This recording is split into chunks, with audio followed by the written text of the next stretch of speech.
순결한 지혜만이 교활한 음모를 이긴다 라고 하는 제목으로 하나님의 말씀을 나누기를 원합니다.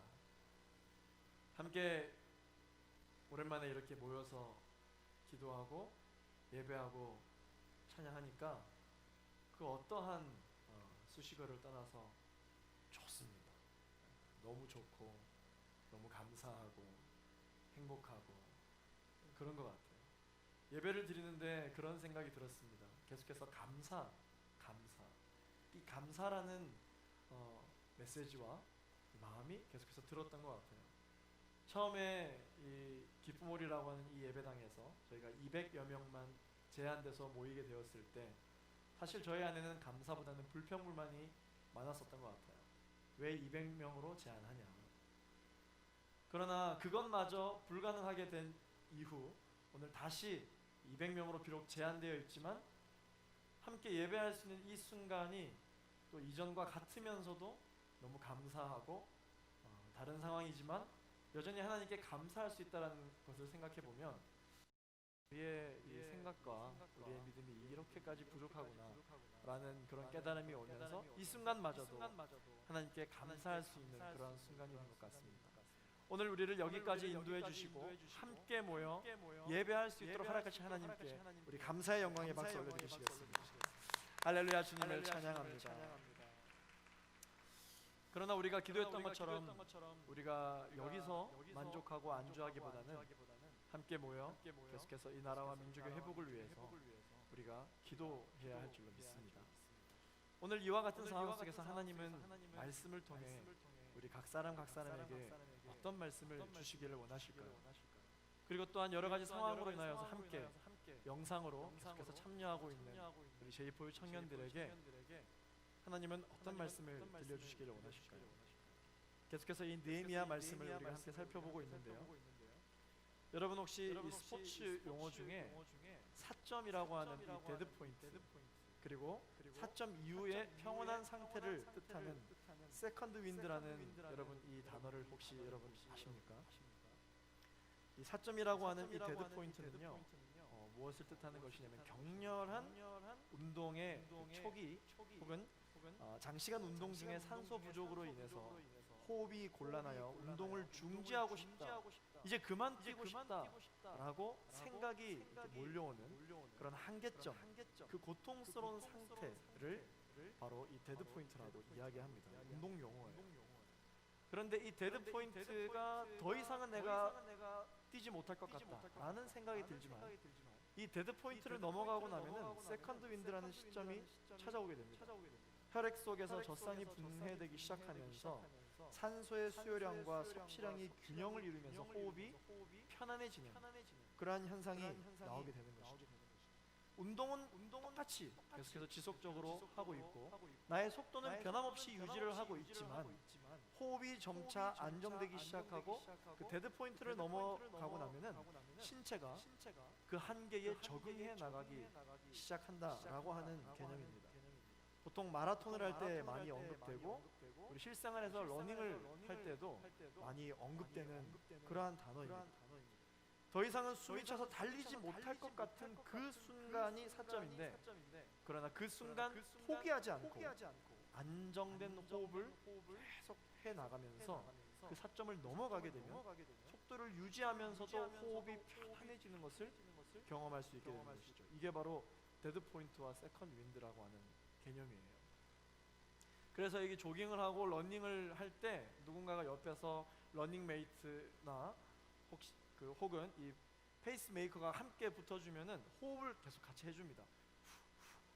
이거 계속 하라고, 계속 처음부터 끝까지 안정되게 하라고 페이스를 유지시켜주죠.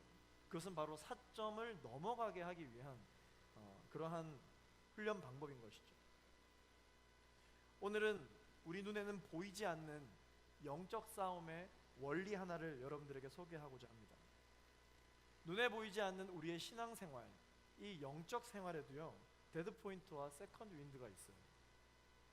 보통 신앙생활에서의 이 영적 갈등은 우리의 삶의 실질적인 문제로 나타나게 되고 이것이 우리의 고민이 되어지죠. 그리고는 이것이 우리의 기도 제목이 되기도 합니다. 그리고는 이 문제가 완전히 해결될 때까지 나의 생각 속에서, 나의 가치관 속에서 선과 악의 싸움, 하나님의 나라와 악한 세력의 격렬한 싸움이 계속 진행되는 것이죠. 이것이 신앙생활이고요, 영적인 싸움입니다. 일전에 제가 설교를 할 때에도 우리의 신앙생활은 영적 싸움과 같아서 어떠한 우리가 선택해야 할 고민이 생기기 시작하면 오른쪽에서는 갑자기 천사가 평 하고 나타나서 하나님의 뜻대로 해야 돼 라고 이야기하지만, 반대쪽에서 갑자기 악마가 평 하고 나타나서 아니야, 그렇게 하면 너가 손해야 라고, 제가 이런 어떤 갈등이 실질적으로 우리의 삶 가운데 있다는 것을 제가 한번 설명드린 적이 있습니다. 우리의 신앙생활은 실제로 이와 같은 것이 계속해서 반복적으로 일어나게 된다라는 것이죠. 자, 그런데 대부분의 그리스도인들은 이와 같은 영적인 문제가 발생하면 이 문제가 해결되는 그 시점이 서서히 천천히 좋아질 것이다 라고 생각을 하는 경우가 많이 있습니다. 그런데 이 영적인 문제는 그렇게 해결되는 게 아닙니다. 영적인 문제는 어떻게 해결되냐면, 우리의 마음을 계속해서 낙담하게 만들고 낙심하게 만드는 이 사탄이 매우 교활한 존재이기 때문에 시간이 지나면 지날수록 문제가 천천히 해결되는 것이 아니라 시간이 지나면 지날수록 더더욱 강력한 음모, 더더욱 교활한 음모를 우리에게 선사합니다. 언제까지? 문제가 해결될 때까지. 그 시험의 강도가 더 심해진다는 거예요.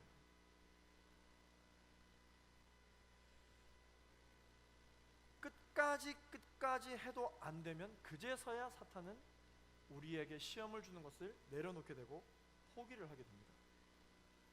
믿음의 사람들은 때론 이렇게 생각하죠. 아니, 내가 지금 내 인생에 문제가 있어서 기도를 했는데 이 문제가 나아지기는 그냥 더 심해졌다. 도대체 이게 어떻게 된 일입니까? 라고 생각하는 경우가 많이 있는데, 우리의 신앙생활에 있어서의 이 영적인 원리가 그래요. 문제가 발생해서 그 문제에 대하여 기도하기 시작하면 문제가 어떻게 될까요? 더 심각해집니다. 이 사탄은 믿음의 사람들을 한번 물면 서서히 힘을 빼고 놓지 않아요. 한번 물고 우리가 여기서 벗어나기 위해서 몸부림치면 어떻게 할까요? 더 세게 뭡니다. 그게 사탄의 음모예요. 그래서 끝까지 발악을 하다가 마지막에 얘는 건드리면 안 되겠다라고 싶으면 한 번에 놓아버리고 마는 거예요. 이게 영적 원리입니다. 다시 오늘 본문으로 여러분 돌아와서, 이미 여러 번의 위기를 넘긴 이 느헤미야는 마침내 성벽 건축의 완성 단계에 이르게 됩니다. 거의 다 지었어요. 공사 막바지까지 온 것이죠. 그간 참 많은 일들이 있었습니다. 목숨을 걸고 그 성벽을 재건하기 시작했죠. 수많은 원수들의 핍박과 유혹이 있었습니다. 자, 이제 남은 일은 뭐만 남았냐면 성문만 달면 돼요. 그러면 모든 성벽 재건이 드디어 완성이 됩니다. 자, 성문만 달게 되는 이 마지막 시점에 이 느헤미야와 이스라엘 백성들을 흔들려고 했던 이 원수들, 이 적들은 어떻게 하게 됐을까요? 이제 성문만 달면 되니까 이제 포기해야 되겠다, 이건 우리가 진 싸움이야 라고 반응을 했을까요? 그렇지 않습니다. 이때 적들은 마지막 일격을 가하려고 지금 계획을 짜고 있어요. 산발락과 도비야 그리고 게셈이 이 공격의 방법을 최후의 일격으로 바꿉니다. 이것까지 해도 안 되면 어쩔 수 없다. 마지막 어퍼컷을 준비하고 있는 것이죠. 그리고 또한 성문만 달면 모든 것이 끝날 거라고 하는 이 순간이 이스라엘 백성들에게 있어서는 가장 방심할 수 있는 순간이기 때문에 전략적으로 적이 마지막 일격을 준비하는 것은 그거는 합당한 전략입니다. 마지막 일격은요, 그냥 평소처럼 방해하는 정도의 차원이 아니라 가장 극악한 공격이었고, 이 원수들은 느헤미야와 이스라엘을 찾아와서 세 번의 공격으로, 오늘 세 번의 공격을 한 것이 오늘 본문에 소개되고 있습니다. 첫 번째 공격은 어떤 공격이냐? 대화를 빙자한 암살 음모였습니다. 오늘 본문 1절에서 3절까지 말씀을 같이 한번 읽어보겠습니다. 시작. 내가 성벽을 다시 건축해 허물어진 부분들을 남김없이 다 메웠다는 것을 산발락과 도비아와 아라비아 사람 게셈과 그 나머지 원수들이 들었습니다. 그러나 그때까지도 나는 아직 성문의 문짝을 달지 못했습니다. 그때 산발락과 게셈이 내게 이런 전가를 보냈습니다. 오시오, 우리가 오노 평지의 한 마을에서 만납시다. 그러나 사실은 나를 해치려는 수작이었습니다. 그래서 나는 그들에게 사람을 보내 다음과 같이 대답했습니다. 내가 큰 공사를 하고 있으므로 내려갈 수가 없소. 어떻게 내가 자리를 비워 이를 중지시키고 당신들에게 내려가겠소. 자, 느헤미야는 이 협상을 하자라고 평화로운 방법을 제시하는 적들에 대해서 의심을 하기 시작합니다. 그것은 바로 평화로운 대화를 빙자한 암살 음모였기 때문에 그런 것이죠. 우리가 방금 읽었지만 이 2절에 나오는 오노 평지, 지금 이 원수들이 어디서 느헤미야를 만나자고 이야기합니까? 오노 평지에서 만나자라고 이야기를 하죠. 이 오노 평지가 어디냐면요, 유다와 사마리아의 접경지대였어요. 그러니까 본인의 진영과 이 원수들의 진영의 접경지대였다라는 것이죠. 이스라엘에서 68km나 떨어진 곳입니다. 자, 그들이 만약에 느헤미야를 예루살렘에서 먼 곳으로 끌어내고자 하는 그 이유가 무엇일까요? 여기서 느헤미야에게 어떤 일이 발생한다 할지라도 아무도 보지 못하는 곳, 도움을 받을 수 없는 곳, 바로 이곳으로 불러내서 살해할 목적을 가지고 있었다는 것이죠. 만약 그 원수들이 진정한 자신의 잘못을 뉘우치고 회개하고 화해를 원했다면 아마 그들은 무장을 해제하고 예루살렘에서 만나자라고 아마 했을 것입니다. 그런데 그렇지 않고 오노 평지에서 만나자라고 한 것 자체가 이미 음모가 있었다는 것을 느헤미야가 간파했던 것이죠. 느헤미야는 어떻게 이것을 간파할 수 있었을까요? 여러분, 느헤미야는요, 기도의 사람이었습니다. 그렇기 때문에 이 적들의 전략을 정확하게 알 수 있었던 것입니다. 자, 이 기도와 이 세상에 대한, 또한 기도와 하나님에 대한 이 관계를 자막으로 한번 띄워주시고요. 기도하면 우리 삶에 여러분 어떤 일이 벌어질까요? 기도하면 우리는 성령에 민감해지게 됩니다. 성령에 민감해지면 우리는 어떤 일이 벌어질까요? 영적 분별력이 생기게 되고 세상의 소리를 의심하게 됩니다. 그러나 여러분, 기도하지 않으면 어떤 일이 벌어질까요? 기도하지 않으면 성령에 둔해집니다.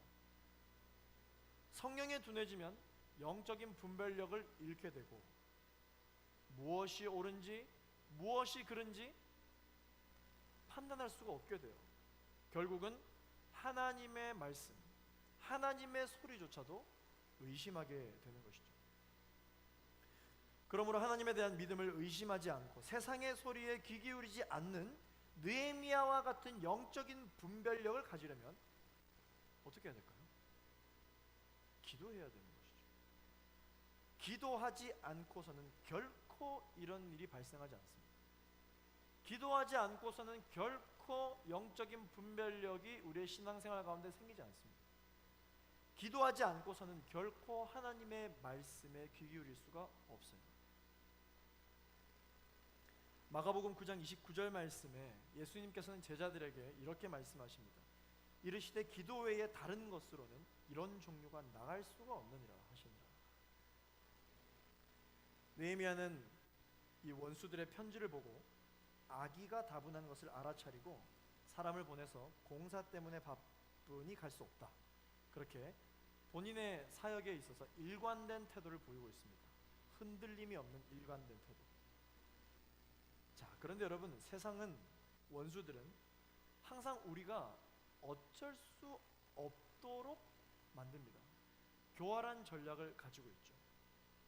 우리가 대적해야 하는 사탄, 마귀, 흑암의 세력들이 바보가 아닌 이상 우리가 어디에 가장 약한지, 우리가 어떤 상황에 놓여 있을 때 가장 멘탈이 붕괴되는지를 모를까요? 잘 알죠. 너무 잘 압니다. 그렇기 때문에 한두 번 펀치 날려보고 우리가 끄떡도 하지 않는다고 해서 세다, 덤비면 안 되겠다, 그렇게 생각하지 않아요. 한두 번 펀치를 날려보고 그 다음 준비했던 더 많은 펀치들을 날리는 것이죠. 전략이 다 있습니다. 우리를 어쩔 수 없게 만드는 명분을 계속해서 만들어냅니다. 자, 이 원수들이 산발랏과 이 게셈이 한 번 이야기하니까 거절을 놓자 느헤미야가 어떻게 합니까?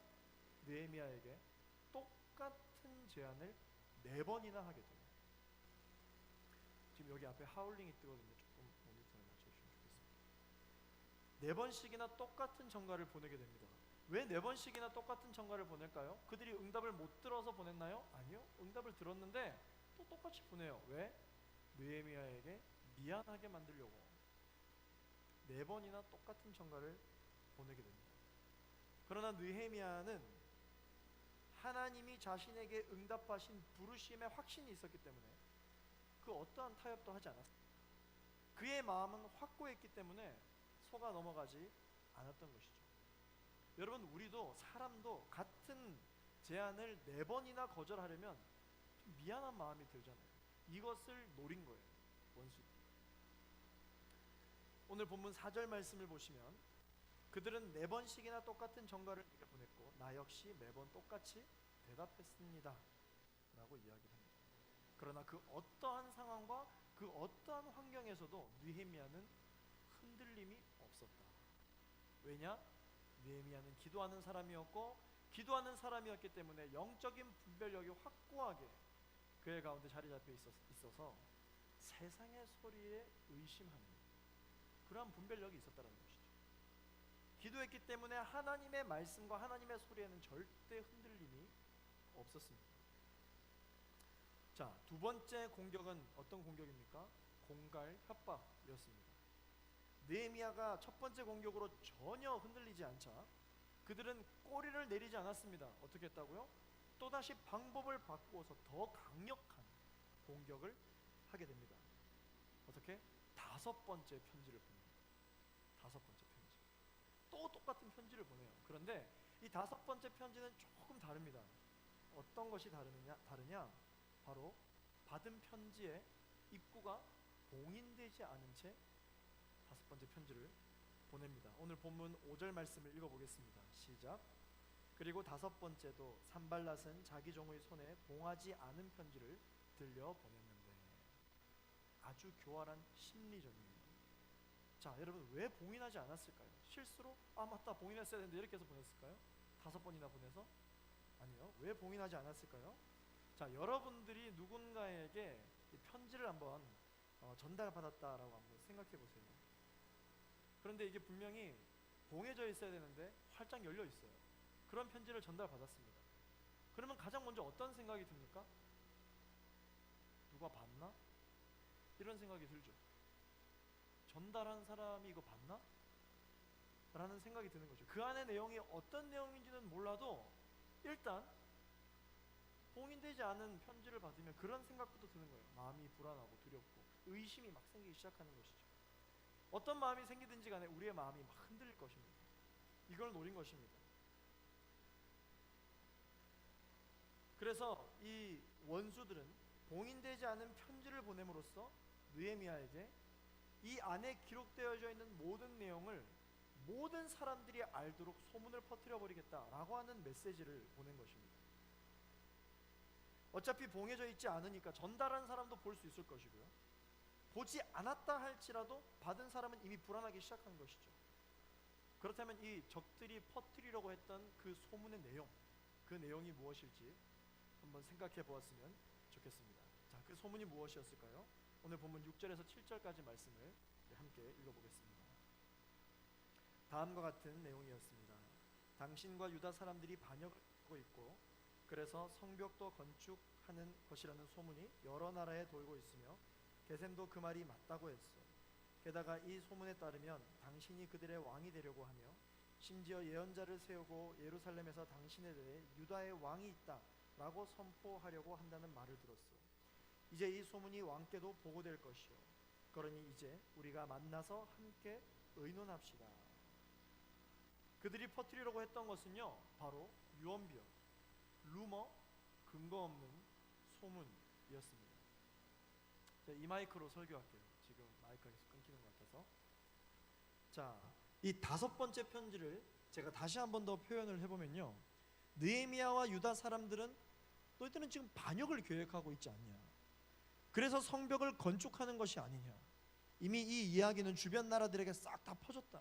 옆 나라 게셈도 그 말이 맞다라고 하던데, 게다가 소문에 듣자 하니 느헤미야 당신이 유다의 왕이 되려고 한다면서요. 그래서 예언자도 세우려고 한다면서요. 이제 이 소문이 곧 페르시아 왕에게도 전달될 텐데 어찌할 것이요? 만나서 이야기나 한번 들어봅시다.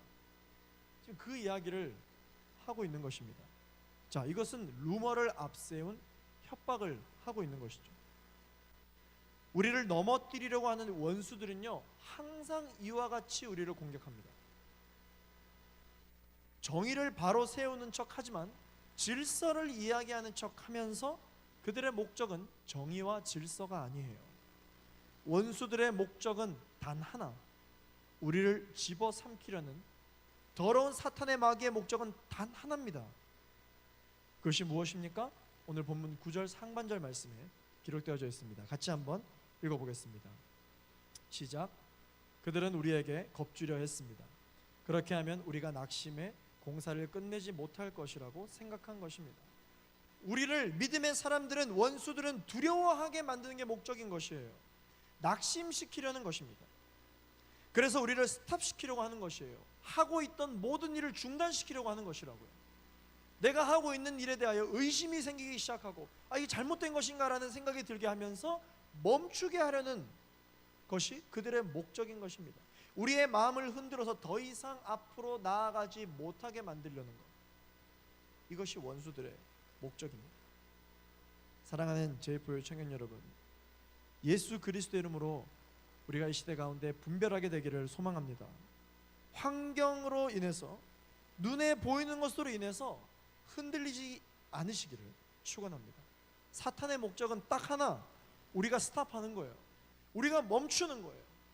그래서 우리가 두려워하고, 우리가 낙심하고, 우리가 분주해지는 것, 그게 바로 우리의 원수들이 그토록 원하는 것입니다. 손을 놓아버리는 것이죠. 결국 우리가 해봐도 안 되더라 라고 포기해버리는 것입니다. 데드포인트, 사점을 넘지 못하고 달리는 것을 멈추는 것이 원수들의 목적이라는 것이죠. 소문이라고 하는 거, 루머라고 하는 것은요, 아주 무서운 공격 수단 중에 하나입니다. 이 소문은 멀쩡한 사람도 무너뜨릴 수 있고요, 이 소문은, 유언비어는 공동체를 한순간에 무너뜨릴 수 있게 됩니다. 느헤미야의 입장에서도 이번만큼 이런 소리까지 하는 그 원수들에 대해서 아마 해명을 해야 되지 않을까라는 생각이 들기 시작하고, 결코 묵인할 수 없는 상황이라고 아마 판단을 했을 것입니다. 그러나 느헤미야가 지금 하고 있는 이 모든 사역과 모든 일들은 하나님 앞에서 정직했고, 먼지 하나 없을 만큼 순결하고 정직하게 일을 해왔기 때문에 그러한 소문이 나돈다 할지라도 타협하지 않았습니다. 왜냐하면 이 산발랏의 말처럼 열받아서 만약에 그를 만나러 갔다, 그렇다면 이 소문의 내용이, 이 유언비어가 어느 정도는 사실이라는 것으로 인정하게 되고 그렇게 비추시기 때문이죠. 소문을 무마시키려고 느헤미야가 나간 게 아니냐라는 말이 돌게 되기 때문에 느헤미야는 지혜를 발휘하여 타협하지 않았습니다. 이번 공격에도 흔들림 없이 느헤미야는 확고하게, 단호하게 반박을 한 것이죠. 어떻게 반박했습니까? 오늘 8절 말씀 읽어보겠습니다. 나는 그에게 이런 화답을 보냈습니다. 당신이 한 말은 모두 거짓이요, 당신이 꾸며낸 것일 뿐 실제로 그런 일은 없소. 흔들림 없는 모습을 보여주고 있습니다. 그렇게 회신을 보내고 나서 그 다음이 중요해요. 느헤미야는 기도했습니다. 다음 말씀이죠. 9절 하반절 말씀을 읽어보겠습니다. 그러나 하나님이여, 이제 제 손을 강하게 하소서. 느헤미야는 어떻게 기도했습니까? 하나님, 제가 흔들리지 않게 해주십시오. 제가 이 백성들을 위해 한 선한 일을 기억해 주시고, 이 어려운 시기 가운데 하나님을 배신하지 않고, 이 어려운 시기 가운데 내가 포기하지 않고 손을 놓지 않고 했던 이 사역들을 기억해 주십시오. 하나님 나에게 은혜를 베풀어 주십시오 기도했습니다. 이 느헤미야의 기도는 지금 우리가 하고 있는 기도와 정말 너무나도 비슷한 기도예요. 올해 2020년 우리는 연초에 많은 것들을 계획했죠. 많은 설레는 기대감을 가지고 그것들이 오늘 이 순간 10월쯤 되면은 얼마나 많은 것들이 이루어졌을까라는 기대감을 가지고 분명 2020 이 한 해를 시작했을 것입니다. 저 역시 마찬가지고요. 그러나 모든 사역과 모든 일상을 멈출 수밖에 없게 만들었던 지금 우리가 제일 많이 해야 할 기도가 무엇인지 아십니까? 그것은 바로 원망과 불평이 아니라 하나님 나에게 은혜를 베풀어 주옵소서, 나에게 용기를 주옵소서, 나를 흔들리지 않는 강한 믿음을 허락하여 주옵소서, 포기하지 않게 하여 주옵소서. 느헤미야처럼 기도해야 되는 것입니다. 그리고 세상을 향해서 우리의 환경에 대해서는 흔들림이 없는 확고한 선포를 해나가야 하는 것이죠. 생각만 그렇게 하는 게 아니라 기도해야 되는 것입니다. 느헤미야처럼. 느헤미야도 만약 생각만 그렇게 하고 머리로만 그렇게 알고 있고 기도하지 않았다면 아마 원수들의 이와 같은 지속적인 공격에 무너지고 말았을 것입니다. 자, 이제 마지막 일격입니다. 세 번째 공격은 바로 거짓 예언입니다. 마치 영적인 메시지인 것처럼 사람을 통해, 내가 의지하고 내가 신뢰할 만한 사람을 통해 나를 흔들려고 한다는 것입니다. 느헤미야는 두 번째 공격에도 흔들리지 않고 기도했습니다. 자, 그런데 느헤미야가 기도를 한다는 것은 하나님께서 기뻐하신 일을 한 것입니까? 기뻐하시지 않은 일을 한 것입니까? 기뻐하는 일을 느헤미야가 한 것이죠. 그렇다면 기도를 했을 때 느헤미야의 삶 가운데 어떠한 일이 벌어졌습니까? 적들의 공격이 멈추지 않았습니다. 더 교활한 방법으로 공격해 옵니다. 그러나 예루살렘의 성벽은 지속적으로 계속 쌓이고 있었던 것이죠. 자, 마지막으로 원수들은 어떤 공격을 해옵니까? 관계로 칩니다. 이 원수들이 지인을 매수합니다. 원수들 중에서 산발락과 게셈이 여러 가지 공격을 하다가 이제는 도비아가 나섭니다. 특히 이 도비아는 예루살렘에 아는 사람들이 굉장히 많았어요. 특별히 예루살렘의 권위자들, 지도자들에 대한 이 인맥이 엄청나게 넓은 사람이 바로 이 도비아라고 하는 지도자였어요. 이 도비아가 이제 마지막 공격을 하게 됩니다. 누구를 매수하게 되느냐? 바로 이스라엘의 선지자, 지도자 중에 한 사람, 실제로 성벽을 쌓고 있는 그 사람을 매수하게 됩니다. 그 사람이 누구냐? 바로 스마야라고 하는 선지자이죠. 이 스마야는 이스라엘의 지도자이면서도 성벽 재건 사업에 실제로 참여하고 있었던 사람입니다. 그런데 이 스마야가 갑자기 며칠 동안 보이지 않게 됩니다. 그러자 느헤미야는 스마야를 직접 찾아가게 되죠.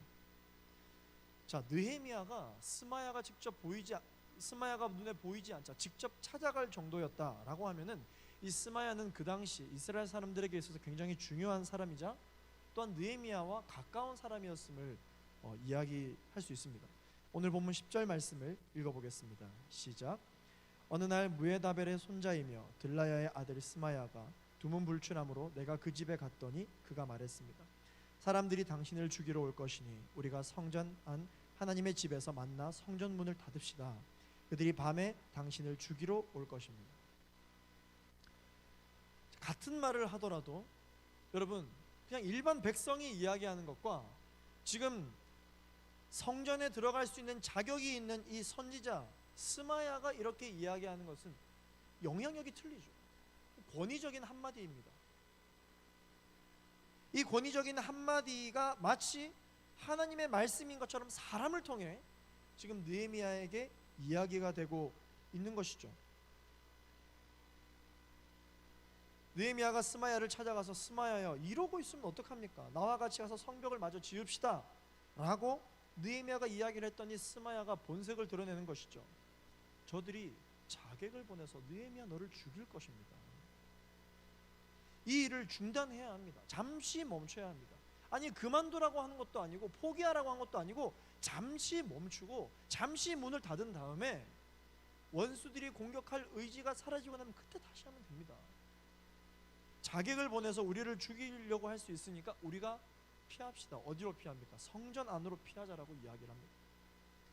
구약 성경에 여러 가지 도피처가 소개가 되어지고 있는데 그 중에 하나가 이 성전이죠. 이 도피처입니다. 이 성전 안으로 피했다면 그 성전 안에서는 그 어떠한 살인도 행해지지 않기 때문에 스마야가 느헤미야에게 성전 안으로 도피하자라고 그렇게 이야기를 한 것입니다. 느헤미야는 어떠한 제사장이나 그런 선지자의 직분이 아니라 리더십이었기 때문에 영적인 선지자였던 스마야가 이렇게 이야기하니까 하나님의 말씀인가? 라는 생각을 할 수 있게 되는 것이죠. 그러나 여러분, 우리는 분별해야 합니다. 이 모든 것은 사람이 하는 말이라는 것이죠. 사람이 하는 말입니다. 우리도 사람이 하는 말을 하나님이 하는 말씀보다 더 잘 믿을 때가 많이 있죠. 그래서 내 인생에 문제가 있고 고난이 찾아올 때 사람을 찾아다니는 사람들이 많이 있어요. 여러분들이 이해를 돕기 위해서 용하다는 목사님을 찾아가는 경우가 많이 있다는 말이에요. 이 목사님 이렇게 얘기하셨어요. 저 목사님 이렇게 얘기하셨어요. 그렇게 말씀하실 수 있죠. 참고하실 수 있습니다. 그러나 여러분들의 인생의 응답은 목사가 하는 게 아니라 하나님이 여러분들의 응답을 해주셔야 되는 거예요. 참고하실 수는 있겠지만 응답은 말씀으로 받아야 됩니다. 여러분 동의하십니까? 하나님이 여러분들에게 말씀하실 수 있는데, 그런 시대를 살아가고 있는데 왜 우리는 하나님께 물으려 하지 않냐고 사람에게 자꾸 물으려 하는 것일까요? 그게 더 응답이 빠른 것 같거든요. 그게 더 내 귀에 잘 들리는 것 같거든요. 그러니까 답답하게 보이지 않는 하나님을 찾아가는 게 아니라 사람을 찾아다니는 거예요. 성경을 읽지 않고 서적에 의지하는 것이죠.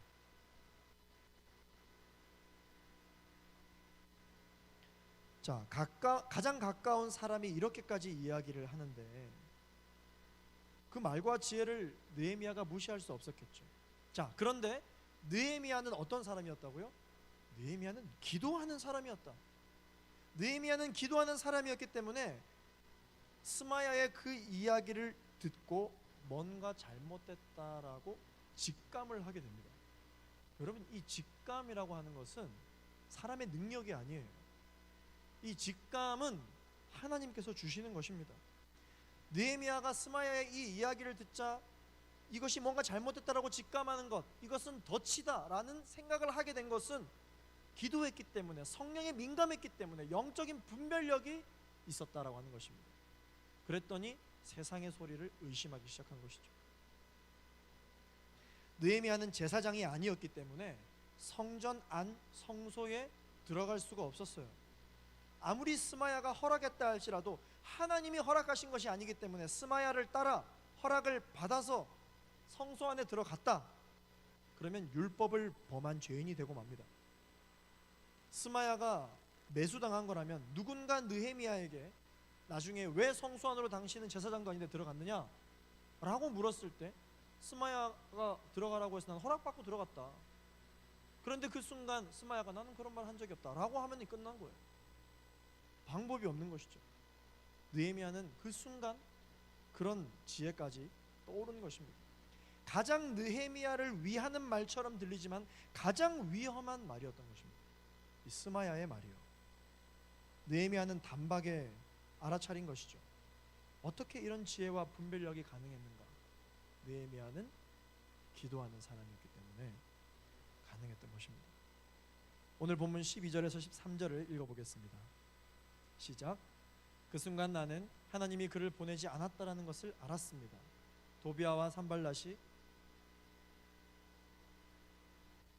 그들이 나를 협박하려고 그를 매수해 내가 두려움에 휩싸인 나머지 그렇게 하다가 죄를 짓게 하며 오명을 쓰게 해 결국 나를 비방하려는 것이었습니다. 사랑하는 제9의 청년 여러분, 원수 마귀는 오늘도 우는 사자처럼 우리를 집어삼키려고 호시탐탐 우리의 허점을 노리고 있다는 것을 명심하시기 바랍니다. 이와 같은 때에, 이 어려운 때에 넘어지지 않으려면요, 우리는 어떻게 해야 됩니까? 영적으로 바로 서 있어야 합니다. 그렇지 않으면 우리의 인생은 뿌리채 흔들리게 될 것입니다. 찬양 중에 이런 찬양이 있잖아요. 이와 같은 때에 난 노래하네 사랑을 노래하네 주님께 이와 이 정도 되면 좀 같이 이렇게 불러주시는 아마 센스가 있을 텐데 이와 같을 때 손 높이 드네 손 높이 드네 손 높이 드네 주님께 주님 사랑해요 주님 사랑해요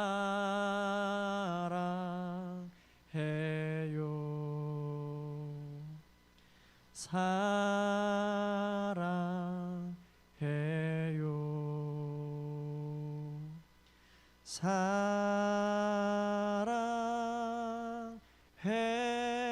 사랑해요 주님 사랑해요 아멘이십니까? 어떨 때 노래해야 된다고요? 기쁘고 감사가 넘칠 때? 그건 당연한 것입니다.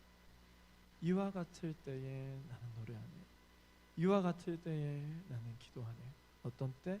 기도할 수 없을 때 기도를 그만하고 싶을 때 기도를 포기하고 싶을 때 하나님께 이제 더 이상 부르짖고 싶지 않을 때 모든 것이 멈추어야만 정상인 것 같아 보일 그때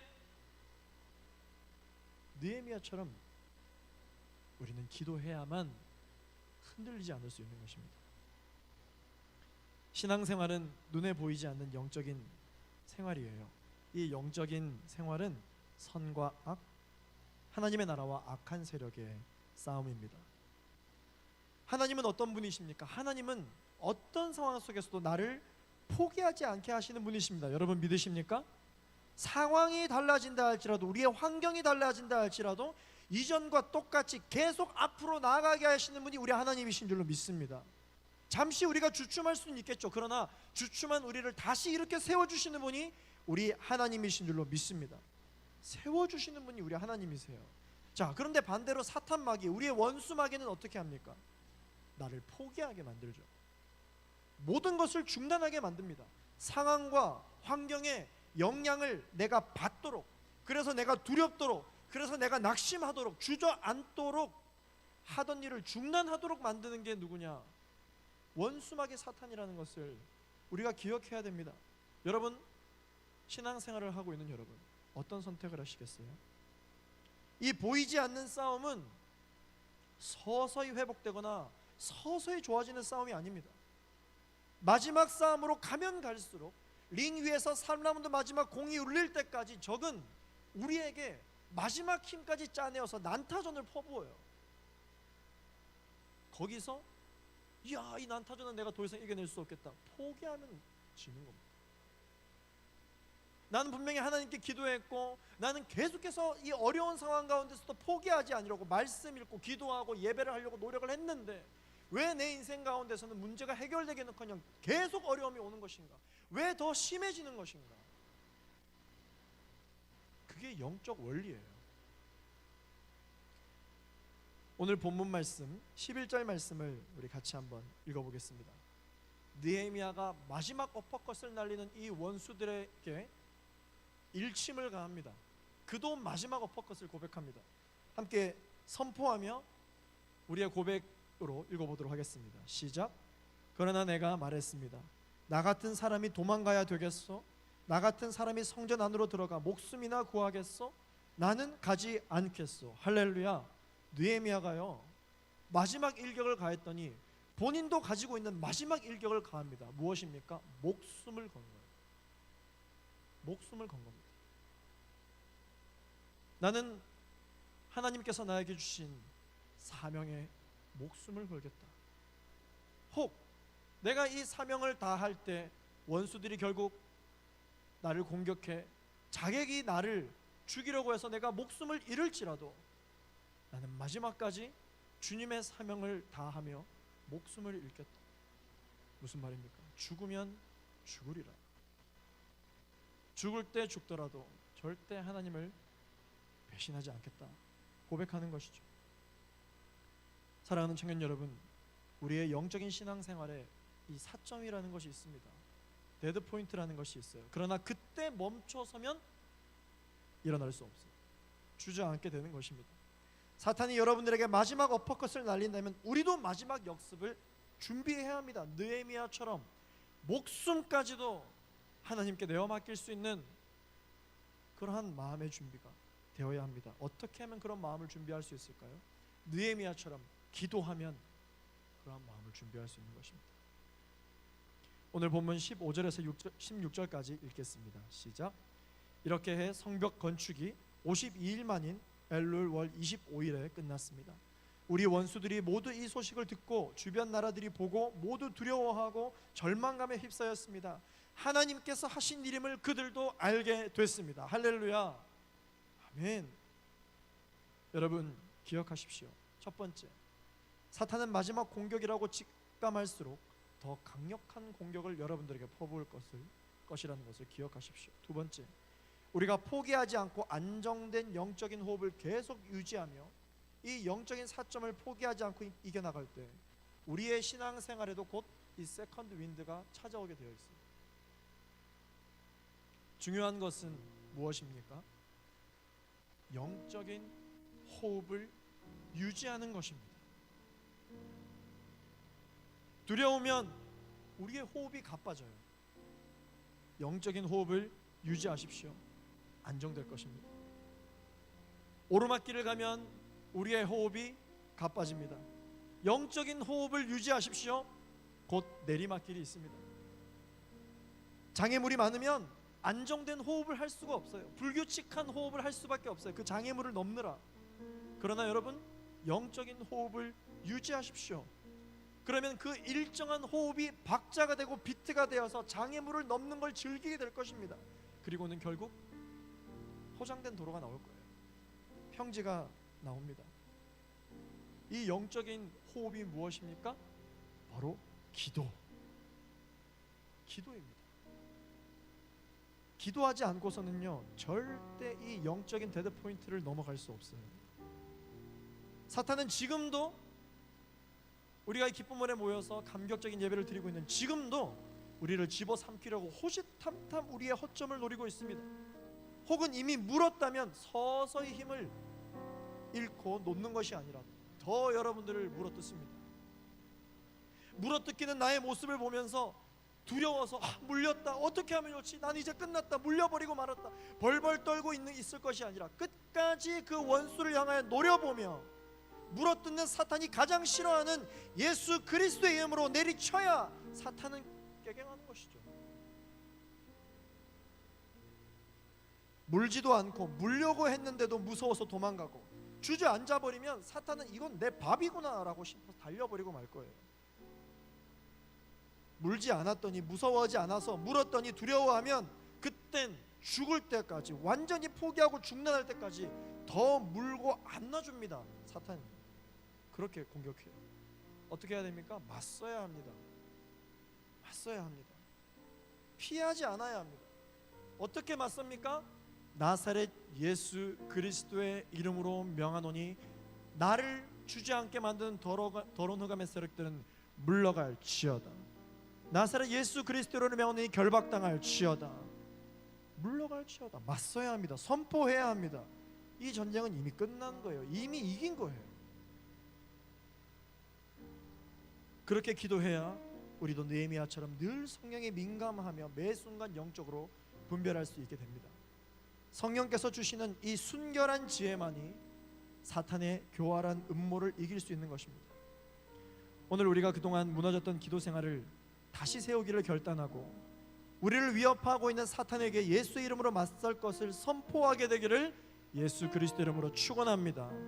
그렇게 맞서기 시작하면, 그렇게 우리가 결단해서 사탄을 향하여 공격을 퍼붓기 시작하면 여러분 우리의 인생 가운데 어떤 일이 벌어질까요?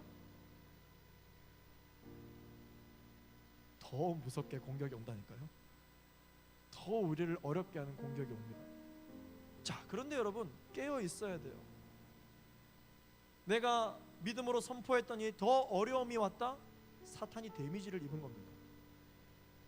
한 방 먹은 거예요. 그러니까는 위협을 느끼고 더 여러분들을 물어뜯는 것입니다. 그때 포기하면 주저앉는 거예요. 더 어려워, 더 큰 어려움이 찾아오네. 이 녀석 한 방 먹었구나. 끝까지 포기하지 않고 계속해서 확고한 믿음으로 선포해야 되는 것이죠. 결국 우리는 데드 포인트를 넘어가게 되면 성령께서 우리에게 주시는 세컨드 윈드가 찾아온다라는 것을, 이것이 우리의 신앙생활이요 영적인 원리라는 것을 여러분 기억하시게 되기를 예수 그리스도 이름으로 축원합니다. 우리 그 마음을 담아서 이 시간 우리 함께 자리에 일어나셔서 함께 찬양하며 우리 결단하며 나아가기를 원하는데요. 여러분 기억하십시오. 우리는 단 한순간도 혼자였던 적이 없습니다. 하나님이 우리와 함께 하셨고 여전히 우리와 함께 하셨습니다. 계속되는 어려움으로 주저앉고 싶고 포기하고 싶고 낙심이 몰려오고 이제 더 이상은 못하겠다라는 생각까지 왔습니까? 여러분 이제 사점까지 온 거예요. 이제 올 만큼 온 거예요. 여기서 멈추면 일어설 수 없습니다. 그러나 이 데드 포인트를 계속해서 지금 하고 있는 이 페이스대로 쭉 가시면 영적인 세컨드 윈드가 오는 것이죠. 여러분 영적인 호흡을 유지하시게 되기를 예수 그리스도 이름으로 축원합니다. 왜 우리가 이 순간 계속해서 어려움을 당할까요? 왜 이 순간 의심이 자꾸 몰려오는 것일까요? 기도하지 않기 때문에. 이 어려운 상황 가운데 우리가 얼마나 기도했는지를 돌아봅시다. 기도가 회복되어야 합니다. 그래야 성벽을 재건할 수 있어요. 그래야 무너졌던 모든 것을 회복할 수 있는 줄로 믿습니다. 할렐루야. 오늘 이 예배를 통하여 우리의 기도가 회복될 줄로 믿습니다. 함께 찬양하겠습니다. 허무한 시절 지낼 때 깊은 한숨 내쉴 때 그런 풍경 보시며 탄식하는 분이네. 고와 같이 너희를 버려두지 않으리. 내가 너희와 영원히 함께하리라. 성령이 오셨네. 성령이 오셨네. 성령이 오셨네. 내 주에 보내신 성령이 오셨네. 우리 인생 가운데 신이 찾아오셔서 그 나라 꿈꾸게 하시네. 억눌린 자가 진짜 자유함이 없는 자, 피난처가 되어주시는 성령님이 계십니다. 할렐루야.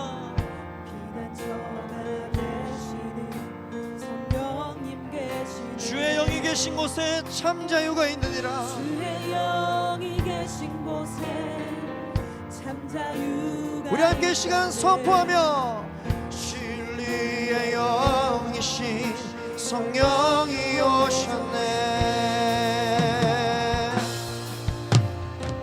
성령이 오셨네. 성령이 오셨네. 내 주에 보내신 성령이 오셨네. 우리 인생 가운데 신이 찾아오셔서 그 나라 꿈꾸게 하신 성령이 오셨네. 성령이 오셨네. 아멘. 성령이 오셨네. 내 주에 보내신 성령이 오셨네.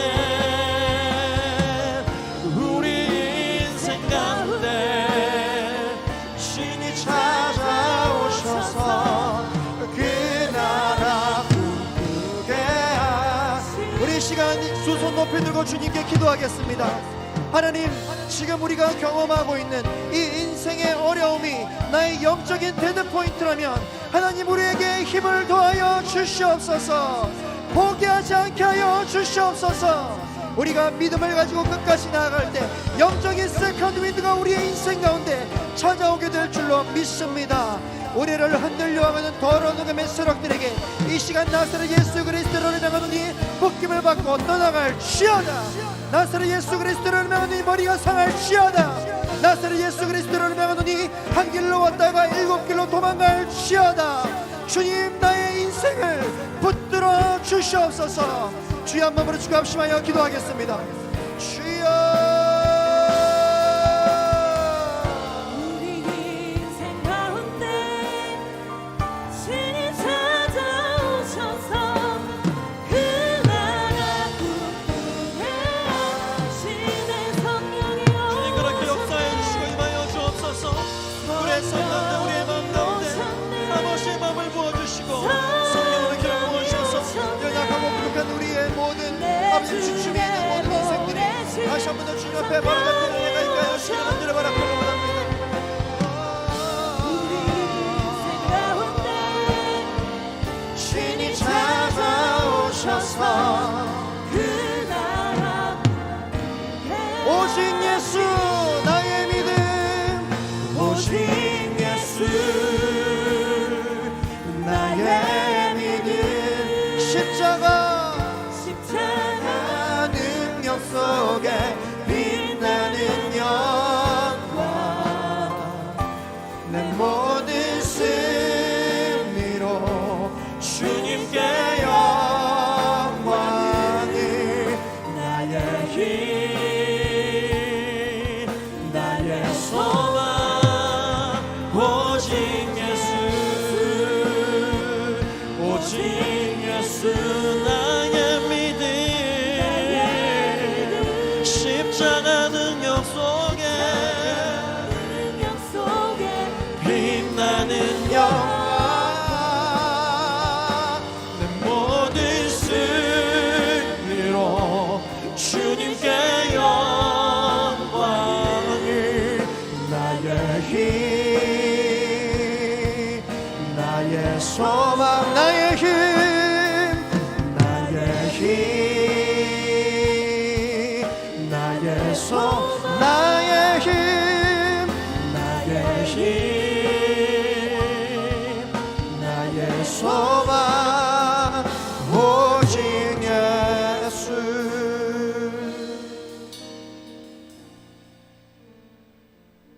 어떠한 상황 속에서도 우리의 환경과 우리의 시간과 우리의 문제는 해결했다 생각하면 또다시 문제가 찾아오고 해결했다 싶으면 또다시 문제가 찾아오고, 그런데 그 문제는 서서히 나아지는 문제가 아니라 더 강력한 문제로 찾아오고 더 위급한 상황으로 우리를 사방의 우겨쌈을 당한 그 어려운 곳으로 못다 할지라도 모든 것이 변하나 지금까지 변하지 않는 유일한 것이 있사오니 그것이 바로 우리와 함께 하시는 여호와 하나님의 말씀인 줄로 믿습니다. 하나님, 우리가 이 어려운 상황 가운데, 이 흔들리고 의심이 많은 이 시대 가운데 우리가 붙잡아야 할 것이 무엇입니까? 여호와 하나님의 말씀인 줄로 믿습니다. 사람을 의지하지 않게 하여 주옵소서. 환경을 의지하지 않게 하여 주옵소서. 세상의 모든 성공을 가져다 줄 것만 같은 헛된 것들을 의지하지 않게 하여 주옵소서. 영원한 하나님의 나라와 영원한 우리의 먹을 것과 영원한 우리의 입을 것과 영원히 우리가 살아가게 될 하나님의 나라를 약속하여 주시는 하나님의 말씀만을 붙들며 살아갈 수 있는 우리 모두가 되어지게 하여 주시옵소서.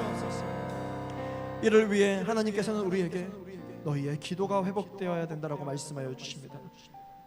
영적인 호흡을 계속해서 유지해야 한다라고 말씀하여 주십니다. 더 잘하려고도 하지 말고 계속 유지해 나가면 그 사점을 넘어가 평온한 상태, 성령 충만한 상태가 올 것이라고 말씀하여 주십니다. 그 어떠한 원수의 공격에도 흔들림이 없는 평안한 상태, 그 어떠한 환경의 변화에도 흔들림이 없는 확고한 성령 충만한 상태가 우리에게 올 것이라고 주님께서 말씀하여 주십니다. 이를 위하여 느헤미야와 같이 기도를 멈추지 않고 기도를 회복하게 하여 주시옵소서. 감사드리며 예수 그리스도 이름으로 기도하였습니다.